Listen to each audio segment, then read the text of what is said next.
깨끗한 마음으로 주님의 사랑을 순간순간 깨닫는 우리 모든 믿음의 식구들이 되었으면 합니다. 그리고 우리 어린이 주일을 맞아 우리 교회 유치부, 아동부, 중고등부, 청년부 우리 귀한 다음 세대들이 말씀으로 신앙을 해서 건강하게 자라서 하나님 나라와 교회의 귀한 일꾼들로 성장할 수 있기를 함께 기도해 주시기를 바라고, 오늘 말씀 같이 나누겠습니다만 이 부모님들은 귀한 우리 자녀들에게 신앙의 본을 보이시는 부모님들이 되었으면 하는 마음이 간절합니다. 수년 전에 실제로 미국에서 있었던 일입니다. 라이언 화이트라고 하는 소년이 있었습니다. 그런데 이 소년은 13살 때 혈유병을 앓게 되었습니다. 혈유병이라고 하는 것은 염색체 이상이 있어서 몸이 지혈하는 기능이 떨어지는 희귀병의 일종입니다. 10,000명에 1명 정도 있는, 상처가 나면 피가 잘 멎지 않는 거죠.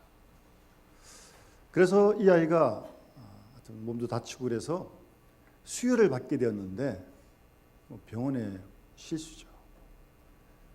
잘못된 피를 수혈을 받아서 이 라이언 화이트라는 아이가 후천성 면역 결핍증 에이즈에 걸리게 되었습니다. 그래서 속수무책으로 이 아이는 죽음을 기다려야 했습니다. 그렇지만 이 아이는 자신이 죽는다는 것을 알고 있으면서도 아무도 원망하지 않았습니다. 부모도, 형제도, 심지어 병원의 의사 선생님들도 원망하지 않았고, 모든 이에게 웃음을 잃지 않고 친절하게 대했습니다. 이런 사실이 방송 매체에 전해지자 그 당시 사회 유명 인사들, 대통령까지도 와서 아이를 격려하게 되었습니다. 그렇게 5년 동안 더 살다가 이 아이는 18세에 세상을 떠나게 되었습니다. 그런데 이 아이가 죽기 전에 그 아이 아버지하고 나눈 대화가 기독교 잡지에 실렸는데, 마지막 아버지와의 대화가 많은 사람들에게 감동을 주게 되었습니다.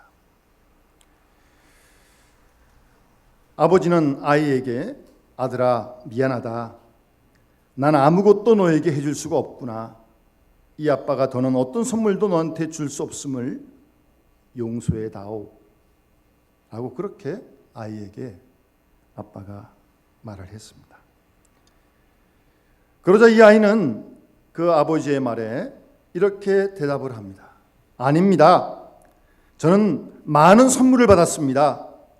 많은 선물을 받고 살았지만 아무도 아빠가 저에게 준 선물 같은 그런 선물을 준 사람은 없습니다. 그러면서 아빠는 저에게 천국 열쇠를 주셨고 예수님을 소개해 주셨고 교회에 나아가 예수를 믿게 해주시고 하나님 말씀을 통하여 영생을 얻도록 해주셨습니다. 이보다 더 위대한 선물이 어디 있겠습니까? 오히려 밝게 아빠에게 대답을 했다고 합니다. 저는 이야기를 이렇게 읽다가 몇 년 전에 하나님 나라를 간 현수가 기억이 나더라고요. 현수가 참 30밖에 안 된 청년이었는데 권사님, 집사님 말씀을 들어보면 그렇게 마지막에 편안하게, 오히려 정말 부모님들을, 친척들을 염려하면서 하나님 품에 안기게 됐어요. 우리 권사님이 그것도 아마 동영상으로 다 준비를 해 놓으셨는데, 저 자신도 그 얘기를 듣고 참 많이 감동을 받고 또 도전을 받았습니다. 어쨌든 이 아이가 그렇게 아빠하고 되는 이야기가 많은 화제에 올랐고 많은 사람들의 마음을 훈훈하게 만들었던 것입니다. 여기 대부분 부모님들이 많이 계신데, 부모님들께서 자녀들에게 줄 수 있는 가장 큰 선물이 뭘까요?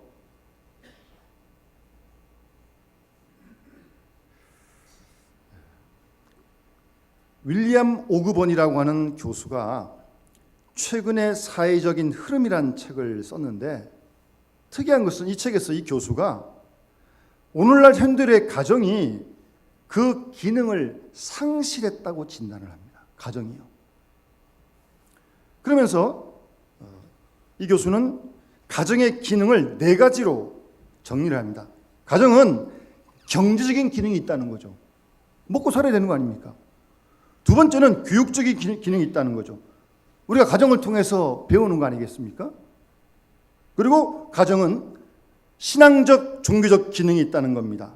신앙을 통해서 가정에서 무엇이 중요한지를 배우게 되고 믿음을 배우고 경건한 생활을 배우는 그런 기능이 가정에 있다는 거죠.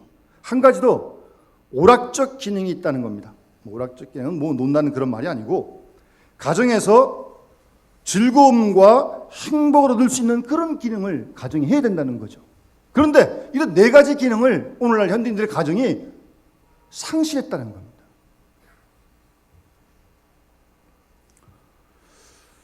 그러면서 이제 이런 얘기를 합니다. 여러분, 과거에 우리 농경사회나 불과 얼마 전만 해도 시골에서 생활할 때 보면 아버지가 열심히 밭을 갈면 어머니는 뒤따라가면서 쉬를 뿌리기도 하고, 아이들도 학교 갔다 오면 소에게 풀을 먹이려고 소 끌고 나가기도 하고, 그런 일들을 했다는 거죠.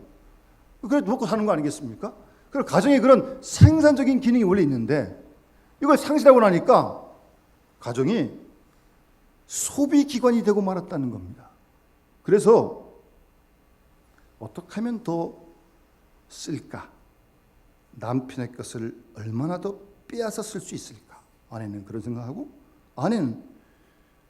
남편은 또 아내가 감춰놓은 것 내가 어떻게 빼앗아 쓸 수 있을까? 그런 생각만 하고,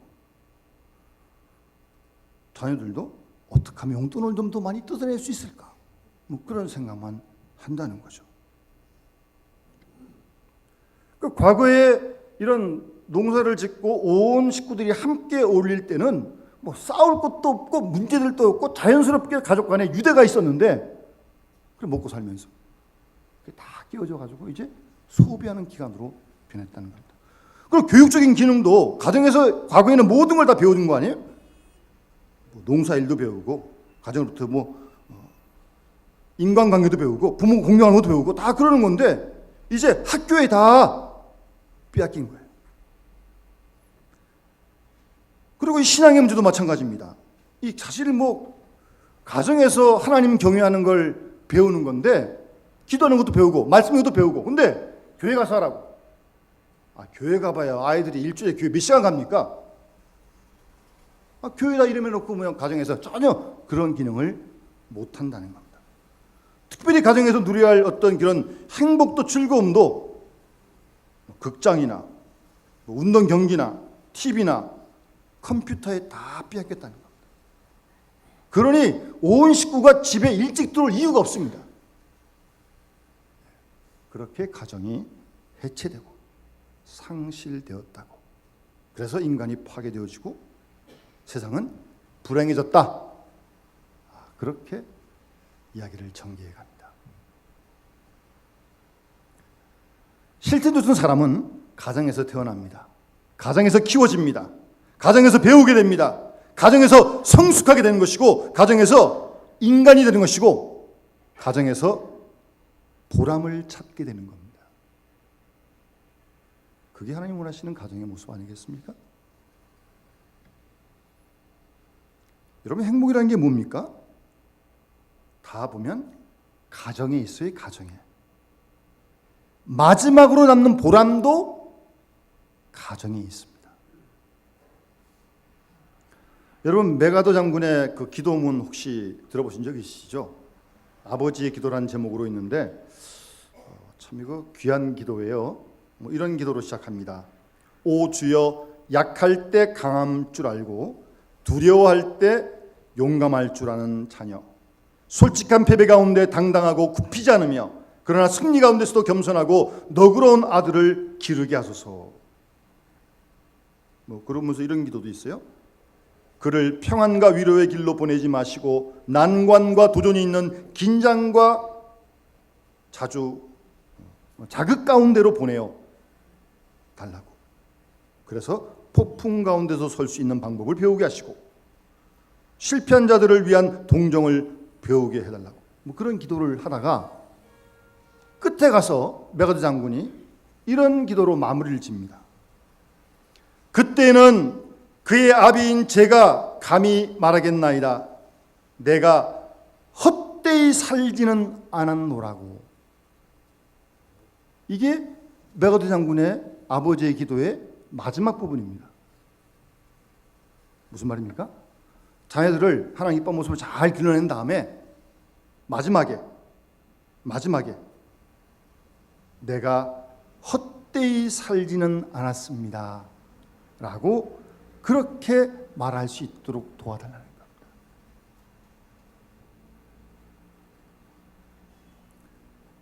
장군으로서 나라를 위해 세계를 위해 큰 일을 했지만 돌이켜보니까 뭐 그 일은 자신이 아니어도 딴 사람도 할 수 있는 그런 일이었던 겁니다. 그러면서 마지막으로 남는 그에게의 보람은 결국 가정해 주신 자녀를 잘 양육하는 일이라는 겁니다. 내 자녀가 훌륭하게 믿음의 사람이 되어 살아갈 때 그래서 내가 헛되이 살지 아니하였다라고 그렇게 말할 수 있도록 도와달라는 거죠. 어때요, 우리 부모님들?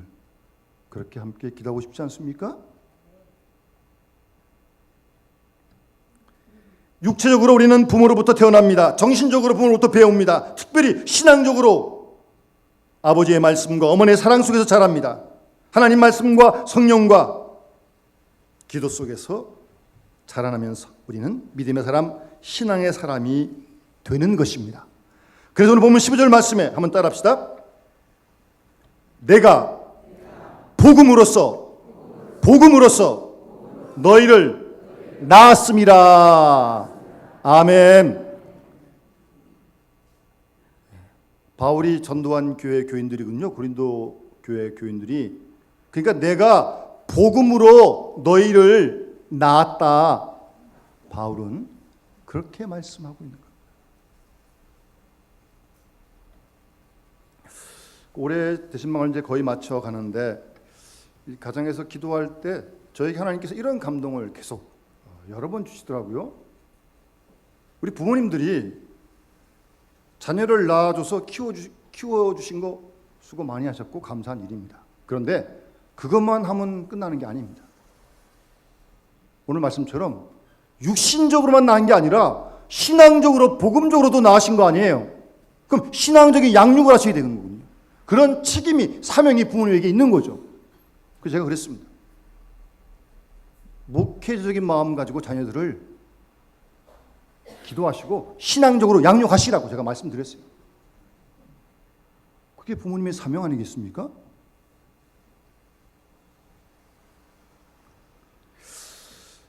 여기서 낳았다고 하는 헬러의 단어는요, 출생이란 뜻인데 우리말은 뭐 어머니가 낳을 때도 낳았다 그러고 아버지가 낳을 때도 낳았다 그럽니다. 한국말은 똑같습니다. 뭐 아버지가 소개할 때 제가 낳은 뭐 자녀입니다. 낳기는 엄마가 낳죠. 무슨 뭐 아버지가 낳아요, 낳기는. 그런데 아버지도 얘기하잖아요. 내가 낳은 자녀라고. 그 말은 어머니처럼 뭐 의학적으로 낳았다는 말이 아니고 아버지가 낳았다 할 때는 같은 낳았다는 말 쓰지만 생산적인 의미가 있고 특히 생명적 기원의 의미가 있는 거죠. 그래서 풀이하면 이런 뜻이죠. 내가 너에게 생명을 물려준다. 그래서 아버지가 내가 널 낳았다. 그런 뜻으로 말을 하는 거죠. 그러면서 오늘 바울은 그러니까 16절에 내가 너희에게 권하는데 너희는 나를 본받는 자가 되라고. 부담이 되지만 한번 하나님 말씀을 따라 합시다. 따라 합시다. 내가 너희에게 권하노니 너희는 나를 본받는 자가 되라. 아멘. 우리 부모님들이 다 감히 이렇게 함께 말할 수 있으면 참 좋겠습니다.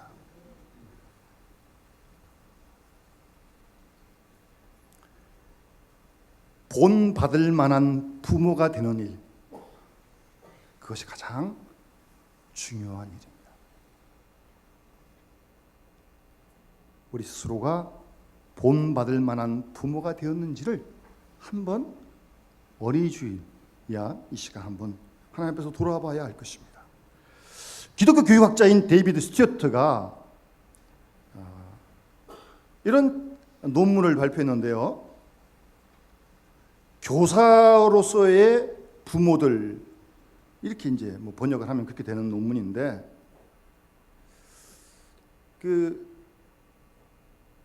이 교수가 좀 특별한 용어를 씁니다. 그러니까 교사로서의 부모들인데, 이 부모라는 건 명사예요. 명사인데 이 명사, 부모라는 영어의 명사를 동사화 시켜가지고 부모화 함으로써 자녀를 가르칠 수 있다, 그 말을 하는 겁니다. 그러니까 부모화 함으로써, 부모라는 건 명사인데 명사를 동사로 바꿔가지고 부모화 함으로써 자녀를 가르칠 수 있다, 그렇게 주장을 하는 겁니다. 쉽게 말씀드리면 자녀를 가르치려고 할 때 별도 노력이 필요 없다는 거예요. 부모만 부모 역할을 다 하면 자녀는 그대로 가르치고 교육이 된다는 말씀입니다. 그래서 그 부모의 그 자녀가 되는 거 아니겠습니까? 여러분, 우리가 잘 아는 그 독일의 히틀러, 별로 이름을 기억지 않고 싶은 사람인데 600만 명의 유대인을 학살했습니다. 여러분, 우리나라가 1950년 남북 간의 전쟁이 있었는데 정말 올해 놀랍게 지금 하여튼 평화의 분위기가 시작되고 있는데 잘 정찰해서 기도해야겠죠? 우리나라 6.25 전쟁 때에 뭐 이렇게 다치고 죽고 이런 사람이 150만 명입니다. 그 중에는 뭐 총에 맞아 죽은 사람도 있지만 피난 나오다가 뭐 폭격 가운데 이렇게 뭐 죽고, 또 피난 나오다 아기가 병에 걸려 죽고, 그거 다 포함해가지고 150만 명입니다. 그런데 히틀러가 죽인 유태인 600만 명은 그렇게 죽은 게 아닙니다. 유태인만 골라내가지고 그렇게 죽인 사람이 600만 명입니다. 왜 히틀러가 유태인들을 이렇게 죽였을까요? 뽑아내가지고, 골라내가지고? 그의 가정의 배경에 원인이 있습니다. 원래 히틀러의 아버지는 행상이었습니다. 물건을 들고 이것저것 가서 이렇게 파는 사람이에요. 그러니까 한번 나가면 뭐 보름도 좋고 한 달도 좋고 집을 비우는 거죠. 그런데 문제는 그 아버지가 나가 있는 동안에 어머니가 외로움을 참지 못해서 타락한 돈 많은 유대인들과 불륜의 관계를 갖게 됩니다. 그 아버지는 나가시니까 모르니까, 히틀러는 아니까 그 아들이 히틀러가 엄마를 말렸겠죠. 그런데 히틀러 엄마가 듣지 않았습니다. 그것이 기회가 돼서 히틀러는 유대인들을 증오하기 시작했던 겁니다. 그래서 뽑아내서 죽인 사람이 600만 명이라니까요.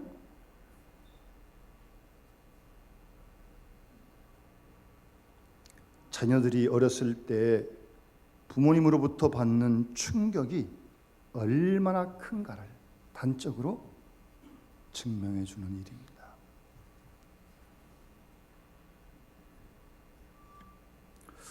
요즘은 뭐 이 결혼 풍속도가 많이 좀 바뀌고 있는데, 뭐 제가 그 자체를 잘했다 잘못했다를 평가하고 싶지는 않습니다. 여러 가지 이 이색적인 형상, 결혼 형식 모습 가운데 연상의 신부가 많습니다. 그 통계에 의하면 24% 정도가 신랑보다 신부가 나이가 많다는 겁니다. 뭐 5살이 많든 3살이 많든 뭐 10살이 많든 어쨌든 24%가. 물론 다 그런 건 아니겠지만 어떤 사회학자가 관심을 갖고 한번 조사를 해보니까 왜 이렇게 되느냐. 예전에는 다 뭐 신랑이 좀 많고 그랬잖아요. 근데 지금은 하여튼 24%가 신부가 많다는 거예요. 다 그런 건 아닐 거예요. 그 연상 커플 중에. 그런데 이 사회학자가 조사한 결과 가운데는 이 신랑이 어려서부터 어머니의 잔소리를 듣고 자란 거예요. 그 당시 싫었지만 이게 이제 체질이 된 거예요. 그러니까 누가 잔소리 안 해주면 잠도 안 오고 누가 잔소리 안 하면 불안해지고 그러는 거예요. 뭐 그러다 보니까 연상의 아내를 맞이하게 됐다. 그렇게 하여튼 뭐 자신이 하여튼 연상에 다 그런 건 아니겠죠. 근데 하여튼 그런 이유가 있다는 거죠. 그래서 이렇게 뭐 결혼해 살다가 좀 착각하면 그 엄마한테 전화해가지고 뭐 어쩌고 저쩌고 마마보이가 돼가지고 그런 신랑들이 더러 있다 그럽니다. 부모로부터 간섭받는 일에 길들여진 거예요. 알게 모르게요. 그대로 그냥 배운 겁니다. 여러분, 사람이 말로 가르치는 것은요, 어떤 논리성은 있지만 말로 가르치는 건 이 지식에 불과한 겁니다. 지식에. 사람이 머리로 한다고 다 변합니까? 어림도 없습니다. 정서, 감성을 가르쳐야 하고 평안함을 주는 교육이 되어야 하거든요. 그리고 믿음과 존경으로 본을 따라 배우게 되어 있는 거거든요. 특히 가정에서요. 그래서 가장 무서운 교육은요, 저절로 배우는 거예요. 그리고 가장 확실한 교육은 사실은 우리의 생각 이전 무의식 중에 확실한 교육이 벌써 이루어지고 있는 겁니다. 그래서 가정에서 부모님들이 행복하게 사는 것을 보여주시면 돼요. 그럼 나도 빨리 결혼하자. 애들이 그런 생각할 거 아니에요?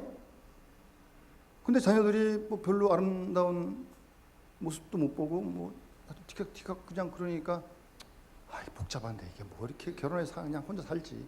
요즘 그런 비혼주의자도 있고. 제가 최근에도 젊은 친구들 들었는데 한 10명의 친구가 있는데 이 친구가 좀 늦게 결혼했거든요. 아주 늦게 결혼했어요. 근데 결혼하려고 하는데 겁이 난대요. 왜? 10명 친구 중에 7, 8명이 다 하여튼 가정이 좋지가 못하다는 거예요. 나도 하면 이렇게 될까 봐. 그래서 안 하고 늦다가 나중에 하긴 했는데 좋지 못한, 좋은 것보다는 좋지 못한 걸 보니까 겁난다는 거예요.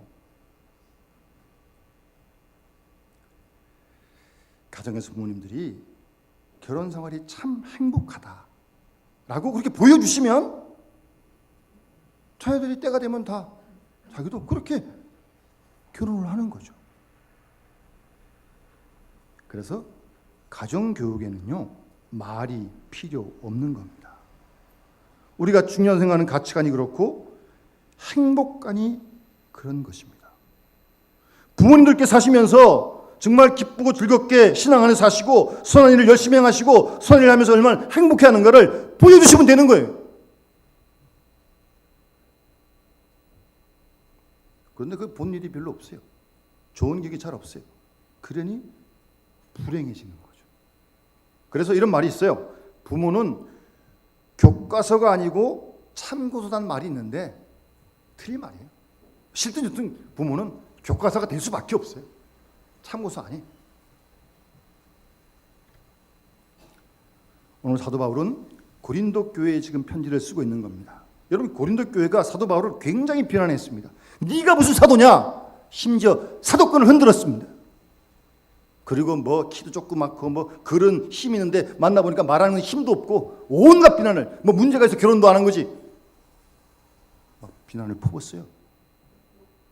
그들이 지금 편지를 쓰고 있는 거예요. 고린도서 6장에 보면 나는 마음을 넓혔다. 나는 마음을 넓혔으니 너희들도 보답할 마음으로 너희의 마음을 좀 넓혀라. 내가 복음 안에서 이렇게 행복하다. 그러니 너희도 나를 좀 본받아라. 지금 바울이 그렇게 지금 편지를 쓰고 있는 거예요. 사도 바울은 우리가 성경을 통해 알지만 스스로 만족하며 사는 생을 살았습니다. 가난에 처할 줄도 알고 부에 처할 줄도 알고 일체의 비결을 배웠다고 말씀하시잖아요.